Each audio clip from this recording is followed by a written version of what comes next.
Hi అండి అందరికీ welcome back to our channel. నేను మీ చెఫ్ చిట్టినండి. ఈరోజు మనం క్యాబేజ్ ఎగ్ బుర్జీ ఎలా చేయాలో చూసేద్దాం. క్యాబేజ్ కర్రీ ఎప్పుడు రొటీన్గా కాకుండా ఇలా క్యాబేజ్ ఎగ్ని జోడించి ఇలా ఒక్కసారి కర్రీ చేయండి. చపాతీ లేకైనా, రైస్ లేకైనా, రోటీస్ లేకైనా చాలా అంటే చాలా బాగుంటుందండి. ముందుగా క్యాబేజ్ తీసుకోవాలండి, మీడియం సైజు. క్యాబేజ్ని చిన్న చిన్న ముక్కలుగా చేసుకొని పక్కన పెట్టుకుందాం. అలాగే ఉల్లిగడ్డను కూడా చిన్న చిన్న ముక్కలుగా కోసుకొని పక్కన పెట్టుకుందామండి.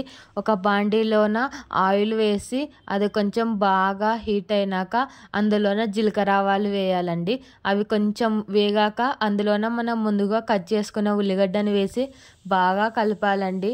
బాగా కలుపుకొని అవి కొంచెం బాగా ఎర్రగా అయినాక అందులోన కరివేపాకు వేసి ఒకసారి కలిపేసి అందులోనే కొంచెం అల్లం వెల్లుల్లి పేస్ట్ వేయాలండి.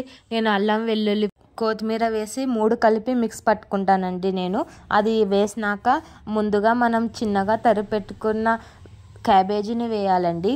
క్యాబేజీని వేసి ఒకసారి బాగా కలిపేసి అందులోకి టమాటా పండ్లు వేసుకోవాలండి. టమాటా పండ్లు చిన్న చిన్న ముక్కలుగా తరిగేసుకొని ఇందులోకి వేసుకొని ఒకసారి కలిపేయాలండి. అందులోనే తగినంత ఉప్పు వేసుకోండి. మీరు చూసి వేసుకోండి. మీకు తగినంత ఉప్పు వేసుకొని ఒకసారి కలిపేయండి. ఉప్పు వేసుకోవడం వలన తొందరగా మగ్గుతుందండి క్యాబేజ్ అనేది. ఏ దానిలోకైనా తొందరగా మగ్గాలంటే ముందుగా ఉప్పు వేసుకుంటే తొందరగా మగ్గుతుందండి. అలా పెట్టి 15 నిమిషాలు బాగా మగ్గనిచ్చి మధ్యలో చెక్ చేసుకుంటూ ఉండాలండి. అది బాగా మగ్గినాక అందులోనే తగినంత కారం వేయాలండి. మేము రాయలసీమ వాళ్ళం కాబట్టి కొంచెం కారం ఎక్కువనే వేసుకుంటాం. మీకు తగినంత వేసుకోండి. అందులోనే పసుపు వేసుకోవాలి, గరం మసాలా వేసుకోవాలి, దాంతోపాటు ఎండు కొబ్బరి పొడి కూడా వేసుకోవాలండి. ఇది నేను మిక్స్ పట్టుకొని పెట్టుకుంటాను. సో ఎండు కొబ్బరి పొడి వేసుకొని ఒకసారి బాగా కలపెట్టేయాలండి. ఈ ప్రాసెస్ లో ఫ్లేమ్లో పెట్టి ఒకసారి కలిపేసి ఒక 5 గుడ్లు తీసుకొని అందులోనే పొడి చేసేయాలండి.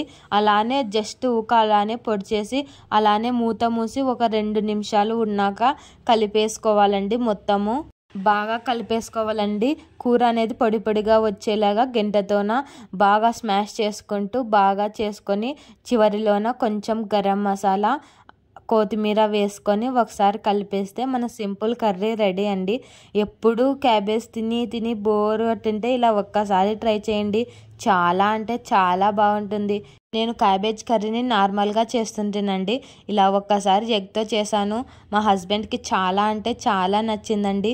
మీరు ఇంట్లో ఇలా ఒక్కసారి క్యాబేజ్ ఎగ్తో చేయండి. ఒక్కసారి టేస్ట్ చేసి ఎలా వచ్చిందో కామెంట్ చేయండి. Thanks for watching this video. Subscribe my channel.